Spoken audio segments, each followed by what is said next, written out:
परेशानी में एक दिन सबा के अब्बू का बीपी शूट कर गया था। उन पर फालिज का अटैक हुआ और वो बिस्तर के होकर रह गए थे।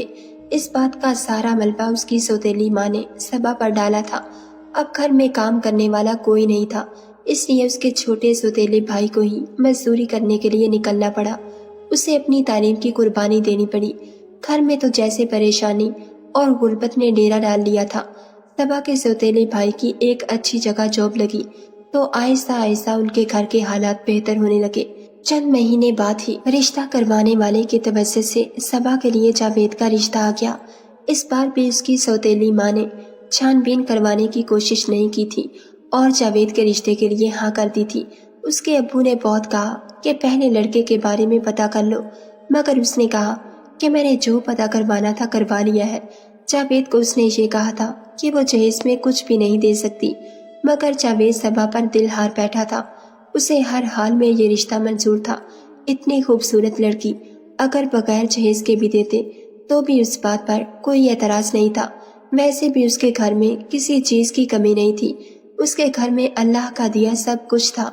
शादी के कितने दिन के बाद भी सबा को यकीन नहीं आ रहा था कि उसे इतना अच्छा शौहर मिला है। वो अपनी पिछली जिंदगी को भूल गई थी और जावेद से भी हर बात छुपाई गई थी। सबा हर वक्त खुदा का शुक्र अदा करती रहती।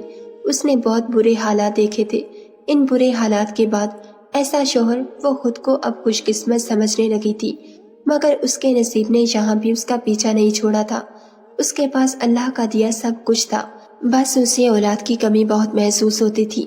सबा खुदा से रो रो कर दुआएं मांगती थी। इतने में 3 साल का अरसा गुजर गया और फिर एक दिन ऐसा आया कि उसे लगा आज कयामत आ गई है। वो दिन उसके लिए बहुत बुरा साबित हुआ था। उसकी जिंदगी फिर से बदल गई थी। शायद बदनसीबी अभी भी उसका पीछा छोड़ने पर राजी नहीं थी। मैं सबा का शौहर जावेद, मुझे औलाद की इतनी कमी महसूस नहीं होती थी, बल्कि सच बताऊं तो जब से मुझे सबा मिली थी मेरी तो सारी हसरतें और कमियां दूर हो गई थीं। यूं ही वक्त गुजरते गुजरते 3 साल का अरसा गुजर गया। ये तमाम अरसा मुझे खूबसूरत ख्वाब की तरह याद है। फिर वो हुआ जो मैंने सोचा भी नहीं था। जब मेरी शादी हुई तो मेरा छोटा भाई नदीम दुबई में था। मेरी बीवी सबा सूरत और सीरत दोनों में कमाल थी। शादी को 3 साल हो गए थे पर औलाद ना हुई। एक रोज गेट पर दस्तक हुई। मेरी बीवी सबा ने जो ही गेट खोला तो घबरा कर चीखने लगी और बेहोश हो गई। मैं एकदम भाग कर गया। बाहर कोई और नहीं, मेरा छोटा भाई नदीम खड़ा था, जो आज 3 साल बाद दुबई से वापस घर लौटा था। जब बीवी को होश आया तो उससे पूछा कि वो भाई को देखकर इतना क्यों घबरा गई, तो उसने बात टाल दी।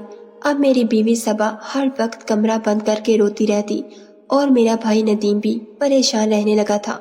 एक रोज नदीम मुझे एक पीर के पास ले गया जिसके अमल से औलाद होती थी, मगर उस पीर ने मेरी बीवी और मेरे भाई के ऐसे राज से पर्दा हटाया कि सर पर आसमान टूट पड़ा। घर आकर भी मैं गुमसुम रहा। मुझे तो जैसे यकीन ही नहीं आ रहा था कि मेरे साथ ये सब क्या हो गया। सबा, जिसे मैं बहुत मासूम समझता था, वो ऐसी होगी ये मैंने सोचा भी नहीं था। मुझे अपने भाई से भी नफरत हो रही थी और सबा को तो मैंने घर से निकाल दिया। वो रोती रही, फरियाद करती रही, मगर मैंने उसकी एक ना सुनी। रात को मैं अपने कमरे में तन्हा बैठा हुआ था जब नदीम आया। वो मेरे पैरों में बैठकर कहने लगा, भाई आप मुझसे नाराज हैं। वो मेरा छोटा भाई था, उसे मैंने बच्चों की तरह पाला था। मैं उससे भला इतनी देर नाराज कैसे हो सकता था। मैंने उसे गले से लगा लिया। उसने कहा, भाई सबा खुद मेरे पीछे पड़ी हुई थी और हमारे बीच में जो कुछ भी हुआ उसमें सबा की 100% रजामंदी शामिल थी। मैंने उसे बहुत बार कहा कि शादी से पहले ये सब कुछ गुनाह है, मगर उसने मेरी एक नहीं मानी और मुझे गुनाह पर उकसाती रही। मैं शैतान के बहकावे में आकर बहक गया था और जब मैं घर आया तो उसे आपकी बीवी के रूप में देखा तो मुझे बहुत दुख हुआ। मुझे आपके नसीब पर बहुत रोना आया था कि आप इतने अच्छे इंसान हैं और आपको सबा जैसी बीवी मिली। मुझे माफ कर दें भाई अगर मेरी वजह से आपका दिल दुखा है। सबा इसीलिए मुझे देखकर डर गई थी ताकि मैं उसकी असलियत आपको ना बता दूं। इसीलिए मैं आपको उस पीर के पास लेकर गया था। मुझे पता था कि अगर मैं खुद आपको बताऊंगा तो आप यकीन नहीं करेंगे। मैं उसकी बातों को खामोशी से सुनता रहा।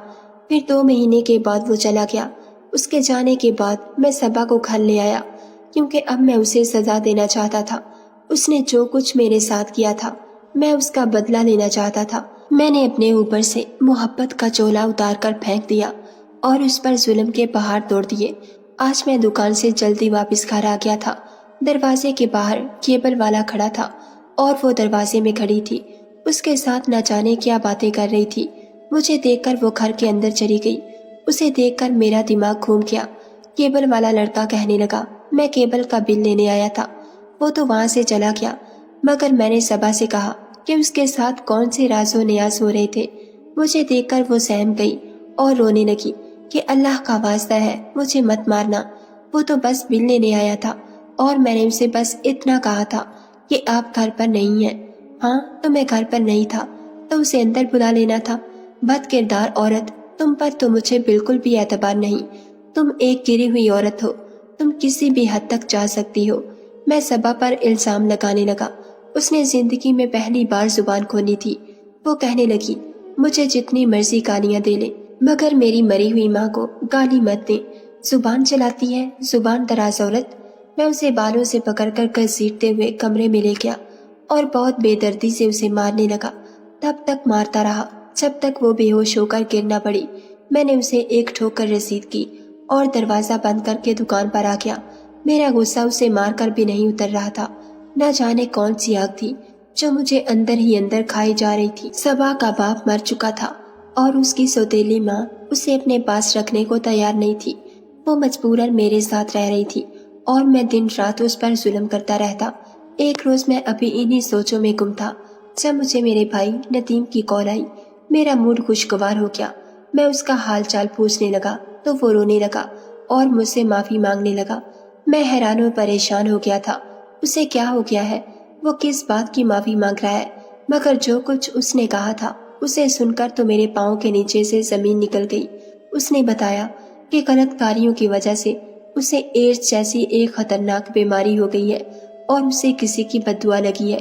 میرے پوچھنے پر اس نے مزید بتایا کہ اس کا صبا کے ساتھ کوئی چکر نہیں تھا، وہ ایک معصوم اور شریف لڑکی تھی اور ندیم نے ہی سنی بن کر صبا کو دھوکہ دیا تھا، اس کی زندگی برباد کی تھی، نکاح جیسے مقدس رشتے کو بدنام کیا تھا، اپنی ہوس کو مٹانے کے لیے اس کا استعمال کیا تھا۔ اس سب میں وہ لڑکی تو بے گناہ تھی اور وہ بے قصور ہی پس گئی تھی۔ اور جب وہ دبئی سے واپس آیا تھا تو صبا کو دیکھ کر حیران رہ گیا تھا۔ اسے بھابھی کے روپ میں دیکھ کر وہ پریشان ہو گیا تھا۔ اسے یہ ڈر تھا کہ کہیں صبا مجھے اس کی اصلیت نہ بتا دے، اس لیے اس نے ایک چھوٹے پیر کا کھیل کھیلا اور اسے پیسے دے کر یہ سب کچھ کہنے کے لیے کہا تھا۔ یہ سب سن کر تو مجھے سکتا ہی ہو گیا تھا۔